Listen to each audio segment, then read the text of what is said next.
गोदावरी नदीपात्रात अवैध रेती उपसा करणाऱ्यांवर पोलिसांनी मोठी कारवाई केली आहे।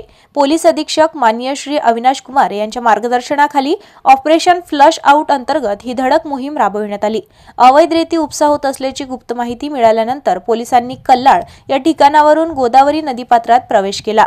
डिझेल, पेट्रोल, बोट, ड्रोन आणि इतर उपकरणांच्या सहाय्याने काळेंबर, विष्णुपुरी, मांकड, पिंपळगाव, भंगी, वाहेगाव, गंगाबेट आणि कल्लाड या परिसरात एकाच वेळी छापे टाकण्यात आले। या कारवाई दरम्यान अनेक मजूर आणि मुख्य मालक नदीपात्रात इंजिन, बोट, तराफे आणि फावडे वापरून रेती उपसा करत असताना आढळले।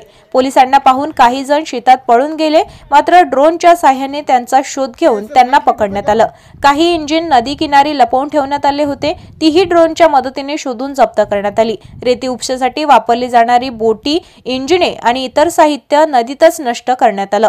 एकूण 1,39,400 किमतीचा मुद्देमाल जप्त करून कायदेशीर कारवाई सुरू करण्यात आली आहे।